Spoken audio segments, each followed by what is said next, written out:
It's farcical again. Like the idea. I mean, Putin always talks about that he's ready for peace. Trump talks about how Putin wants peace, and it's just like Ukrainians just roll their eyes. It's just like, okay, you're just you've been taken for a an easy mark by a guy, an ex KGB intelligence officer.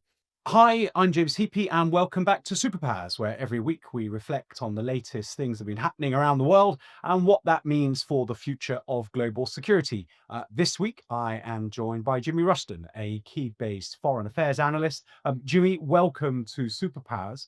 Um, our viewers won't know, but I think it's important to tell them that we were trying to record this episode for the first time 3 or 4 days ago, but you found yourself without electricity, like many people in Kyiv, on the back of Russian air and missile strikes.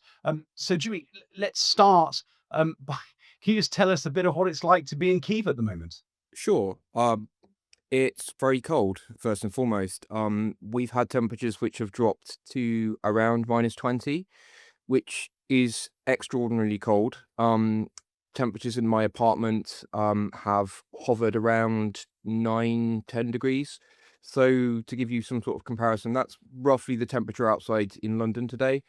Um, and yeah, it's been incredibly cold. It makes everyday life very, very difficult. I'm relatively lucky because I'm a foreigner, so I can go and sit in cafes all day, drink excellent Ukrainian coffee, and steal their Wi-Fi, steal their power and their heat. But for your average Ukrainian that might not have the privilege that I do, it's very difficult. And we have Ukrainians that have been forced to abandon their homes because they have no heat, no power, and in some cases no water.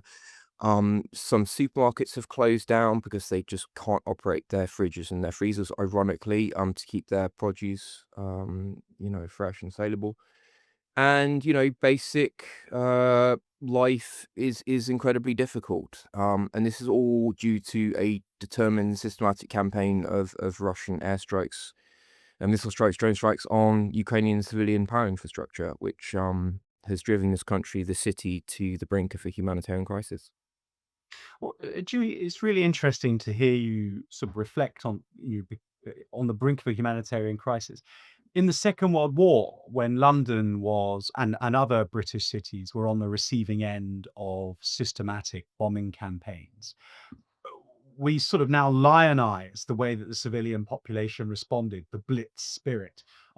My suspicion is that uh, that is a term that emerged after the event, because at the time there will have been real suffering. What is the mood of the Ukrainian people?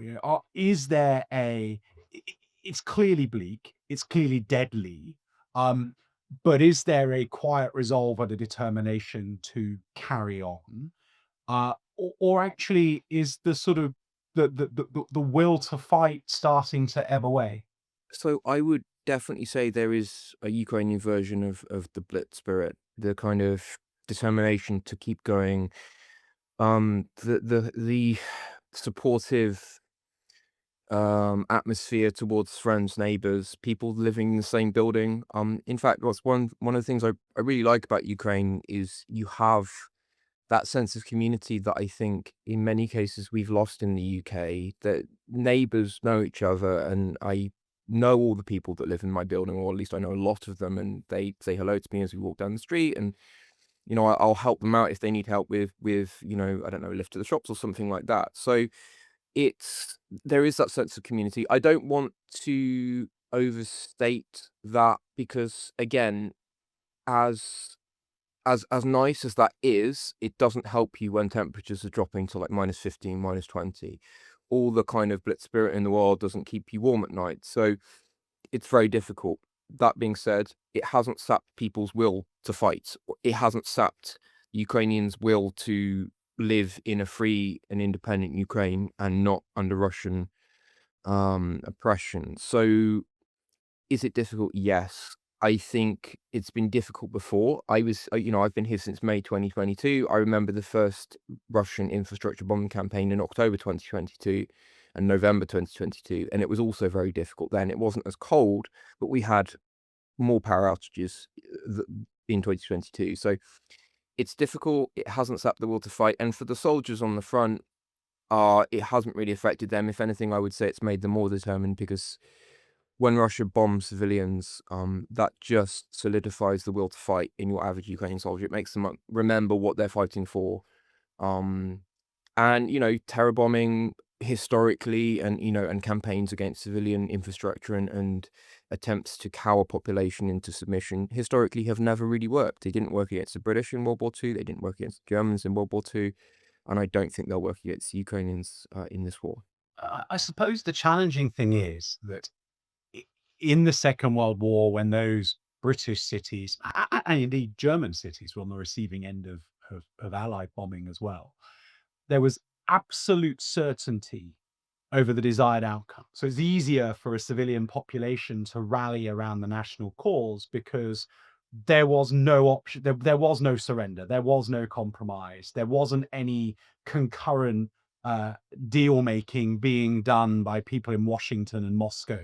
Um, so, to what degree does the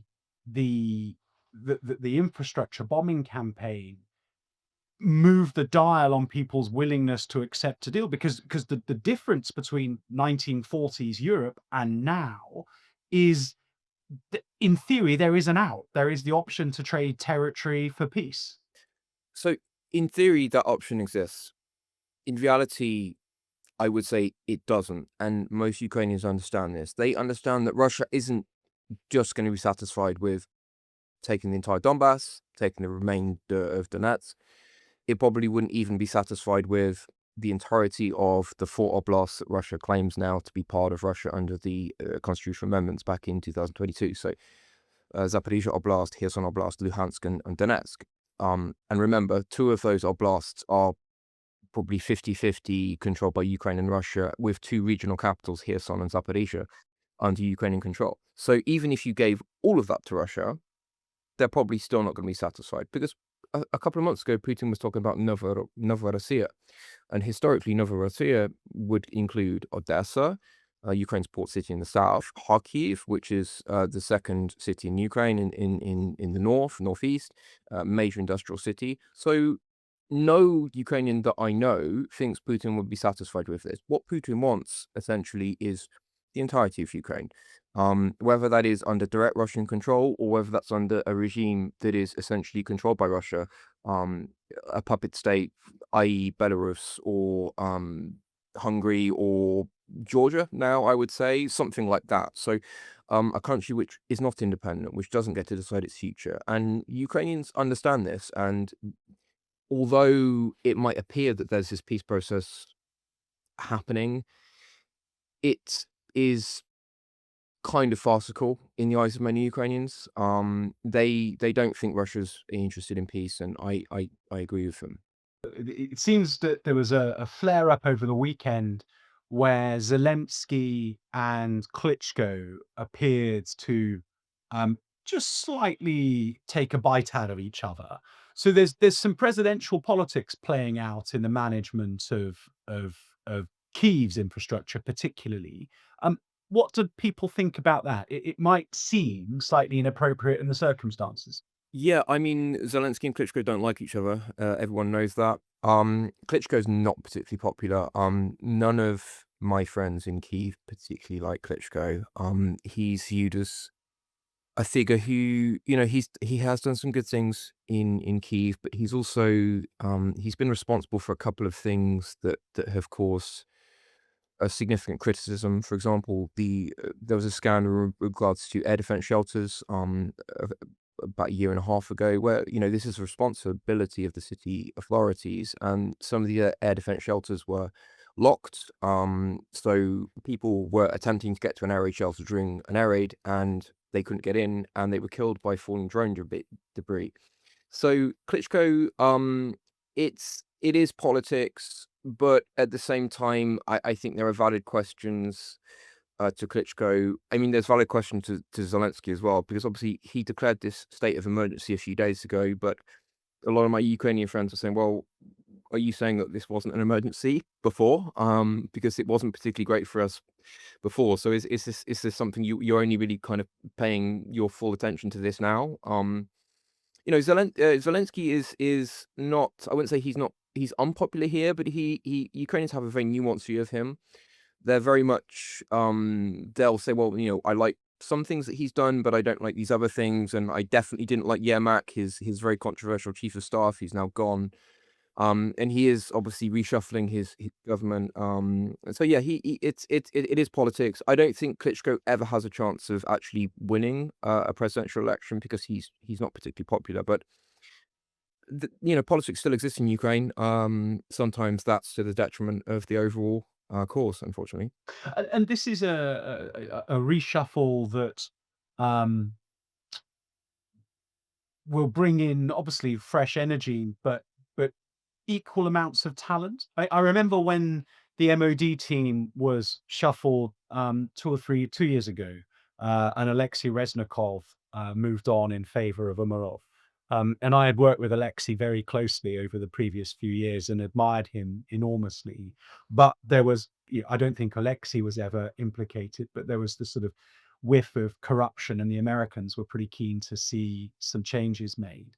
Um, the new defense minister is up to the standard of Umarov because I think he went on to be very successful. Um, I would agree with you about Reznikov. I thought he was very effective at his job. I thought he was very good at, as you said, you work closely with him. He was well liked by partners. He was, charismatic. He was a smart guy. He wasn't from, a military background, but he understood his brief. We actually interviewed him for Yahoo News back in the day, and he was a smart guy, likable. Um, yeah, I did not like or rate Umarov.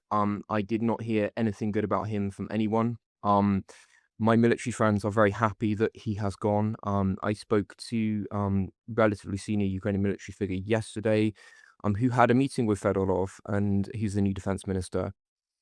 And he likes him. He thinks he's impressive. He thinks he did a good job of. He was the minister of digital transformation or something similar to that. But he was responsible for bringing this ubiquitous app that all Ukrainians have called Dear, which is very effective. It's like a kind of digital services app which allows Ukrainians to pay their taxes and manage passports and stuff like that. It's very good. It's very he's a competent guy.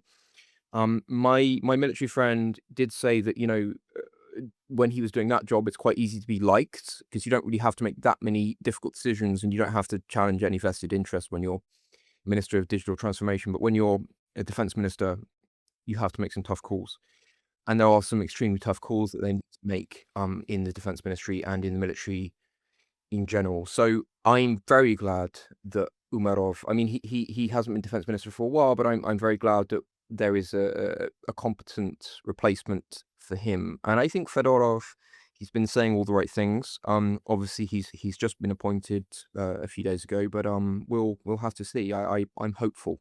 Z- Jimmy, what about the perception amongst the Ukrainian people of the key European leaders? Um, you know, 3, 4 years ago, people like Boris Johnson, Emmanuel Macron, were really leading the drive and were being quite aggressive, both in their rhetoric and in terms of the offer that they were making to the Ukrainian military. Whilst I think that the level of gifting, of donating of military equipment probably hasn't dropped off at all, it just all feels a little bit less aggressive, a little bit less urgent. And I wonder if that translates into a different view now amongst the Ukrainian people about the degree to which the European leaders are still there for them and championing their cause internationally. Yes, I do think you're right there.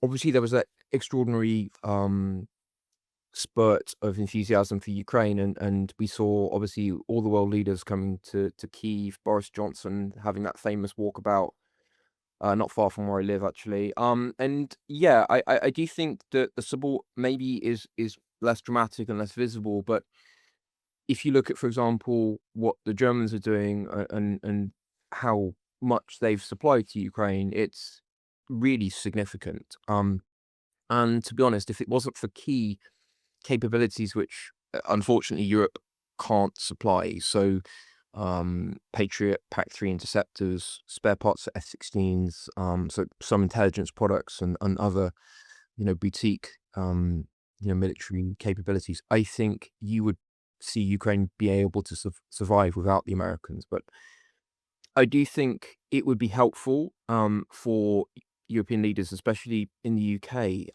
Starmer, he hasn't been to Kyiv for a while, and I think Britain should be really proud of what we did in Ukraine.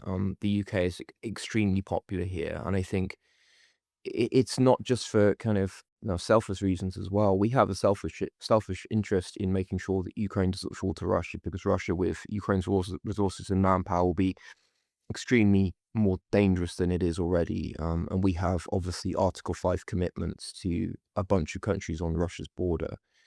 And we don't want to be involved in a war with a far more powerful, continually aggressive Russia, which has just suffered an extreme amount of casualties in Ukraine and is, thirsty for revenge against countries which it feels have wronged it. Which leads to the obvious question about the American president. I I'd be fascinated to know, as you sit in cafes and wander around the city trying to keep warm, what, if anything, people say about the mercurial approach to peace negotiations that President Trump is taking. Um, I can imagine, well, I can't even begin to imagine actually how discombobulating it must be when your country is under constant attack. You're living in really challenging conditions, and one minute he's going to end the war tomorrow, and the next it's, 3 4 things down his to-do list after Venezuela, Iran, and god knows what else. Yes, absolutely. I think a lot of Ukrainians really don't understand how he continually buys Putin's lines on Ukraine. How he, a couple of days ago, 4 days ago, he said that it was Zelensky that was, the barrier to peace in Ukraine. And this was in the middle of this Russian campaign of airstrikes against Ukrainian civilian infrastructure in the middle of the, harshest winter Ukraine's had for many years. And again, Ukraine has been working with the Americans. They've agreed to every American proposal for a ceasefire. The Russians have not. The Russians have been continually making more and more extreme territorial demands. And again, everyone knows that even the 28-point peace plan, which was drawn up with Steve Witkoff and Kirill Dmitriev, Putin's envoy, most people that I know that understand these matters don't believe Russia would have accepted that plan anyway. They believe it was a kind of a stalling tactic to make it look like Russia was ready for peace, was prepared to sign some form of deal, but they knew that they were proposing terms which would be unacceptable to Europe, unacceptable to the Ukrainians, and it was a poison pill. It was designed to fail, but it was designed just to persuade Trump, the ever gullible Donald Trump, that Putin was ready for peace and that he was very concerned about all these Russian soldiers dying every week. Because Trump always talks about thousands of soldiers dying in the trenches in Ukraine. Putin sent them all there to die. He could end the slaughter tomorrow. All he has to do is withdraw his troops from Ukraine, or all he has to do is call an unconditional ceasefire and retain the land that he's conquered, because Ukraine currently doesn't have the ability to kick him out. So the slaughter could stop tomorrow if one person decided that, and that's Vladimir Putin. But he doesn't want the slaughter to stop, because he thinks he can continue to take Ukrainian land, sacrificing the lives of thousands of Russian soldiers, because fundamentally he doesn't care about the average Russian soldier.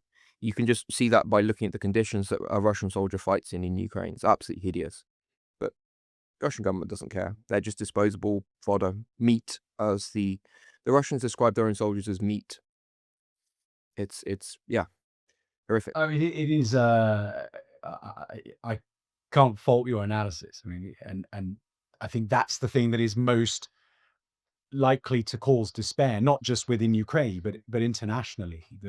The the sort of the meat grinder is a Russian concept. It is that they are sending North Koreans, and now, if reports on social media are to believe, people from West Africa as well, into the slaughter for no reason other than that is their sort of attritional tactic, and they don't value life.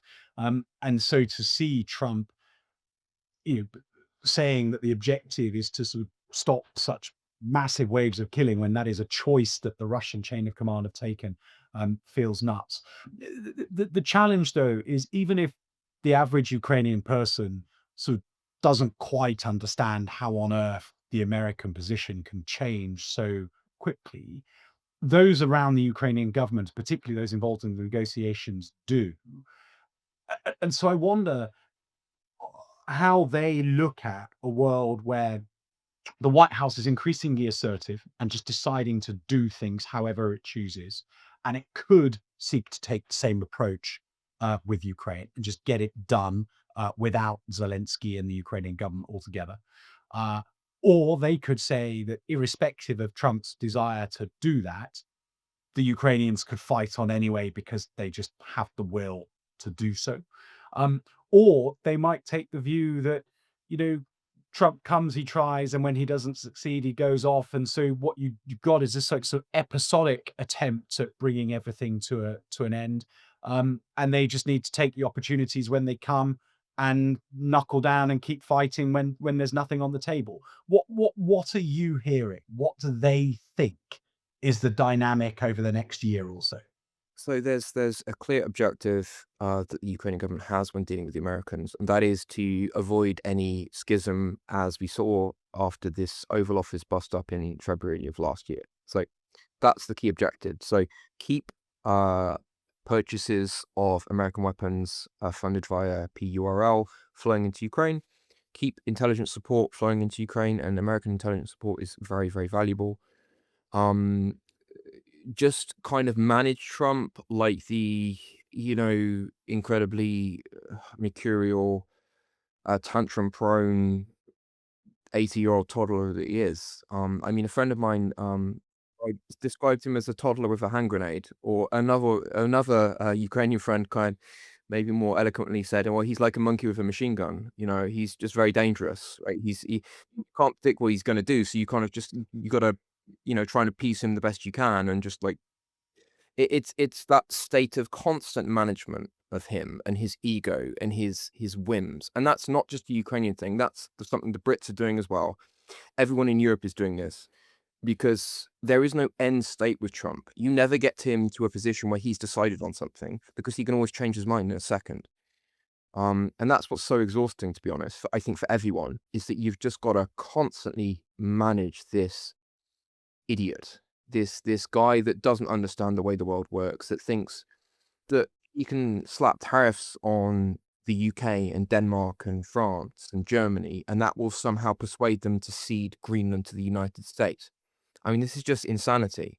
This is a guy that sent a letter to Norway that's just been published today, whining that the Norwegian government didn't give him a Nobel Prize. I mean, the Norwegian government has no involvement in the Nobel Prize anyway. That it's completely separate. It's a private entity in Norway. But he was saying, oh, now that I haven't been given the Nobel Peace Prize, I'm not going to be as committed to the cause of peace anymore. And it's just like, this is just insane. It's just insane. It's just the ravings of a mad king.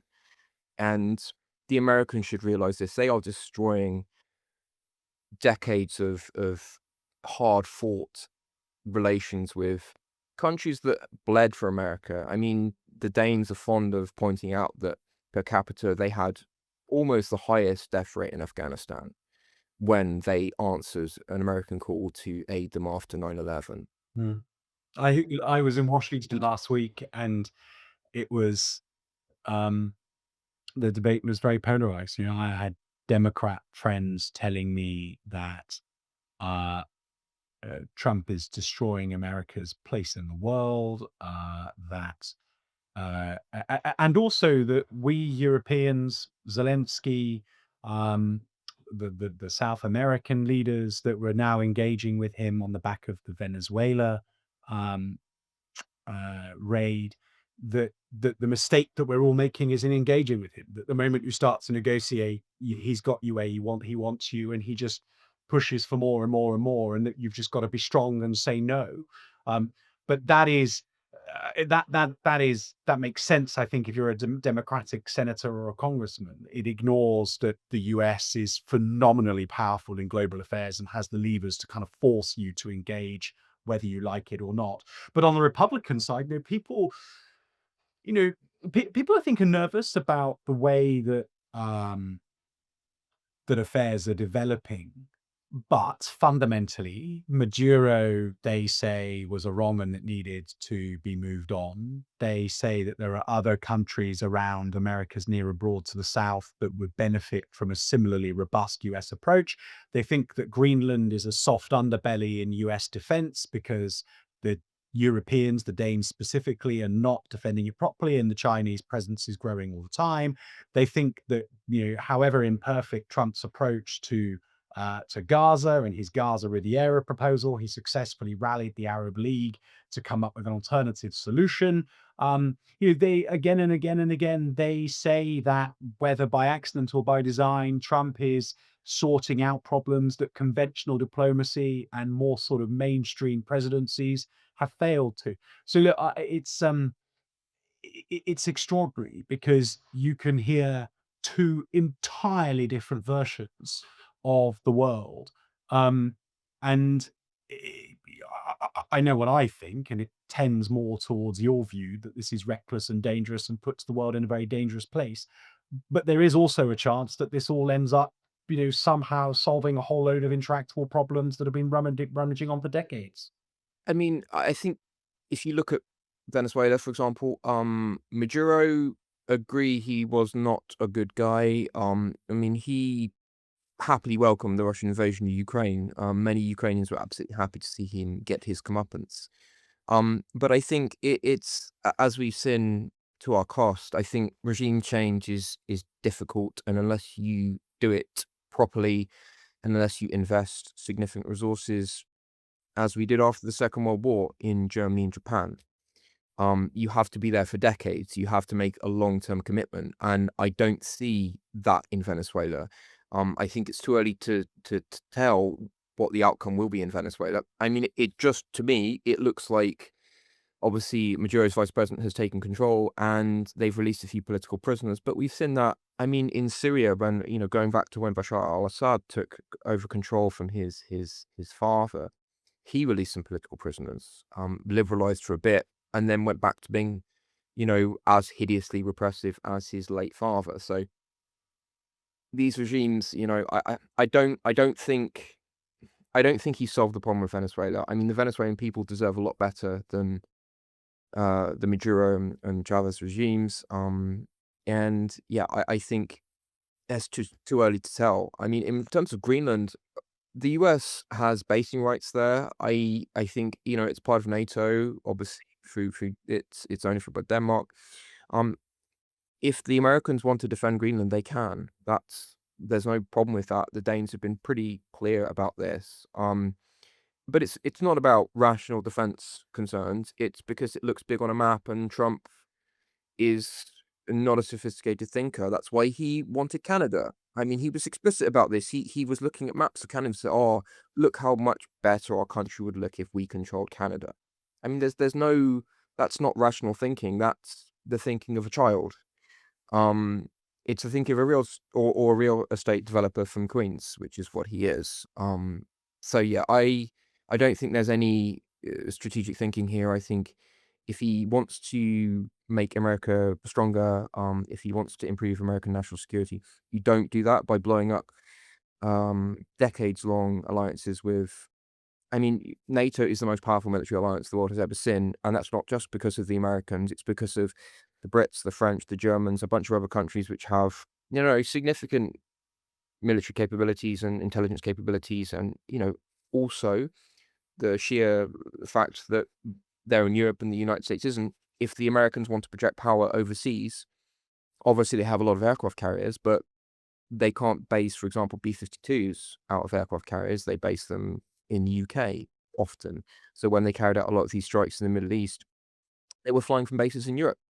it's going to be a lot more difficult for the Americans to project power if they suddenly lose their basing rights because they've gone to war with Denmark over Greenland. And I mean, do you think that that is a genuine possibility? It's not just a Trump negotiating tactic. You actually can see a scenario in which US troops and European troops are exchanging shots.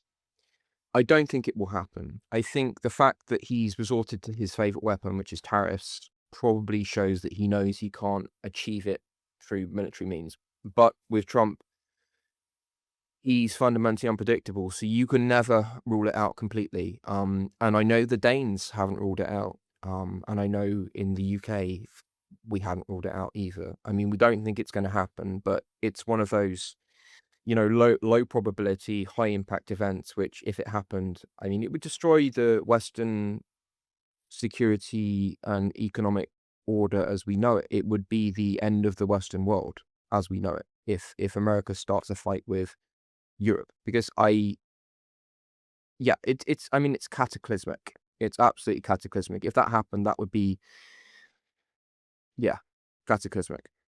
And yeah, the thing that is weird in all of this, it would appear that Trump is just siding with all the wrong people over Ukraine, at least. Um, and yet, if you are Putin, you've seen Assad fall, Maduro fall. Khomeini is in a very precarious position, although arguably one that is improved over the weekend. Um, this isn't a great time to be an ally of Putin, and I wonder if Putin is, does Putin start to feel isolated? Does Putin start to feel like things are not going his way? Or do the tactical successes on the ground in Ukraine, are they the only currency that matters? They're definitely not the only currency that matters. And in fact, if you look at what prominent Russian patriot bloggers are saying on Telegram, they're very critical of what's happened, for example, in Venezuela and the seizing of these tankers which were Russian flagged. They view this as Russian weakness, and I think they're right. Russia has lost the Assad regime. It's in the process of possibly losing their friendly regime in Venezuela. The regime in Iran has been weakened. They haven't lost it, but it's very much been weakened. And you've seen in other countries, for example, Armenia, you've seen the pro-Russian position weakened significantly because when Armenia, which is a treaty ally of Russia, it's part of Russia's version of NATO. When Armenia was involved in a conflict with Azerbaijan, what did the Russians do? Nothing. And that was very much noticed by the Armenians, and they, that the perception of Russia as an unreliable ally is growing. And I think people are around the world, they are realizing that Russia is a weak country, and this image of strength which Russian propaganda loves to project. I mean, Russia is a dangerous country, don't get me wrong, but it's not the United States. It's not even China. It's not as militarily powerful or as rich as China, nowhere near. It's not an equal to these two countries. And as much as Russia likes to view a world where, the US gets the Americas, China gets the South Pacific and whatever, and Russia gets the rest, Europe and parts of Africa, that world could never exist because Russia just isn't strong enough, isn't rich enough, doesn't have the capable military of these other countries. So yeah, the advances in Ukraine, and again, Russian military bloggers are very critical of the fact that Russia has not been able to win the war in Ukraine in 4 years. Very critical of that fact. And yet, as we've been recording, the news has broke that um, President Trump has invited Putin to join the Gaza peace board, which creates a very fascinating challenge for Tony Blair. But uh, this, it's almost as if Trump has misread the briefing about how everything that Putin wants, and thus what we should be denying him, and misunderstood that to be an instruction about everything to give him, because Trump is endlessly putting Putin at the top table when the West has very successfully, until this year, managed to remove him and impose that cost on him. It just feels utterly wrong-headed, and one wonders what value he will add on a peace board. And more importantly, Jimmy, and it'd be fascinating to get your reflection on this, what on earth the Ukrainians make of the guy that is bombing their infrastructure to the point that they are having to endure a winter in -20 without electricity, that somehow that very same warmonger is now on a peace board in Gaza. It's farcical. I mean, to be honest with you, the whole prospect of this peace board is a joke. I mean, the idea that Putin's never going to pay Donald Trump $1 billion to decide the future of Gaza. Neither will any other country that's ruled by someone who has an IQ above room temperature. I mean, it's just incredibly stupid. Why would you want to pay $1 billion to be involved in the reconstruction of Gaza, a tiny, devastated strip in the most unstable region in the world? I don't understand why he feels this why this appeals to anyone. I mean, I understand why it appeals to Tony Blair, because since he left office, he's made it his business to cozy up to and advise some of the worst, well, not the worst, but some very unsavory people. And to be honest with you, I don't know why he's even for him. I think this is strange that he would want to get involved in this. It's just bizarre. And for He you, can't possibly remain on the board, Jimmy, surely. no, I don't think so. I think it's farcical. If Putin is involved, even Blair, you know, I think he's consulted for the Kazakhs and a bunch of other people. You might have to edit that out if that's not true, because I don't want to I don't want to libel him. But it's if Putin is involved in this peace board, as farcical as it is, obviously he can't be involved. The UK is never going to get involved in this. I mean, we're not going to pay $1 billion to Trump to get involved in Gaza. I mean, the less we have to do with Gaza, to be honest, I think the better for everyone. That's just that's a no-win situation for us. I don't see how it benefits British interests to get involved in that in any way, to be honest.